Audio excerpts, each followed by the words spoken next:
Madam President, distinguished delegates, ladies and gentlemen, the Coordination Committee of Special Procedures has asked me to deliver this statement on behalf of Special Procedures mandate holders of the Human Rights Council.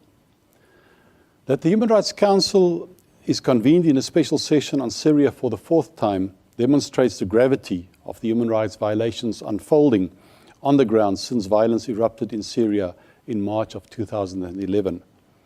At each special session, and through press statements and communications, we have condemned the attacks against the civilian population and called for an end to the violence from all parties. We deplore the fact that since the last special session, and after more than 1 year of widespread violence, the situation has alarmingly deteriorated. The killings which have occurred over the past few days have again alerted us to the imperative for immediate action from the highest level, in particular President Assad. We fully support the statements made by the Security Council, the Secretary General, the Joint Special Envoy on Syria, the High Commissioner for Human Rights, and the Commission of Inquiry established by the Human Rights Council. We condemn, in the strongest possible terms, the series of attacks on residential areas, in particular the recent massacres of civilians in the village of El Holei, reportedly involving government forces and militias. We are particularly shocked at the death of numerous young children. We recall the state's obligations to protect every individual's right to life, including children, under the International Covenant on Civil and Political Rights and the Convention on the Rights of the Child. The indiscriminate and disproportionate use of artillery and tank shelling against residential areas is unacceptable.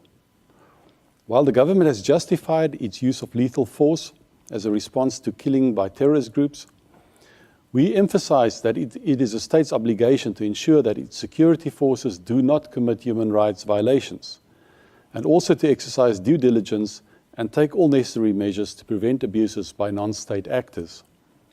A failure to do so may constitute a breach of the state's human rights obligations. We note that the government has appointed an interministerial committee to investigate the events in El Holei, and we stress that this investigation should be prompt, independent, and thorough, so as to shed light on the circumstances of the killings and to ensure that perpetrators are held to account. The recent attacks occur in contradiction to the commitments of the Joint Special Six-Point Plan. Reprisals have reportedly been carried out against perpetrators, political and human rights activists, or persons suspected of anti-government activities. This has led to arbitrary arrests and detentions, enforced disappearances, ill treatment, including of minors in interrogation and detention facilities, and sexual violence in places of detention against men, women, and children.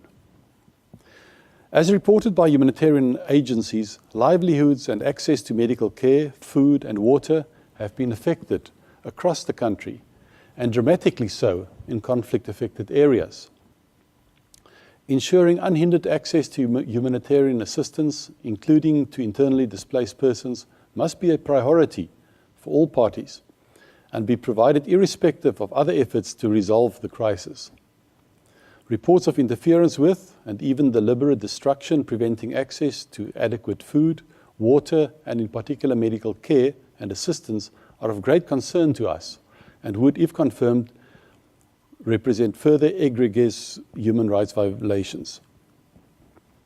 The widespread violence has had an impact throughout the country where there is a growing number of internally displaced persons. In addition, more than 61,000 people are seeking shelter in Iraq, Jordan, Lebanon, and Turkey. All available information indicates that crimes against humanity and possibly other crimes under international law have been committed in Syria.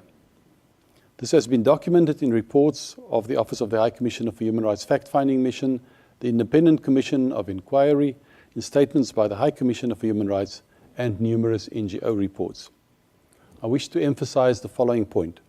We consider that recent tragic events constitute an additional reason for the Security Council to refer the situation to the International Criminal Court. In the meantime, as a matter of urgency, we urge the Syrian government and all parties to take immediate measures to ensure that no more human rights violations are committed and to prevent further civilian casualties. All parties must refrain from violence. To this end, we call on the Syrian government to give clear public orders to security and military forces not to use force against civilians and to withdraw its troops from population centers. The United Nations and all its members should, according to its charter, be guided by respect for human rights. We therefore urge the Syrian government to honor its commitments and international obligations in respect of peace, security, and human rights for the Syrian population and neighboring countries. We urge the members of the Security Council to strengthen their efforts to restore peace and security in Syria. It is critical that they agree on firm action to stop the violence and human rights abuses.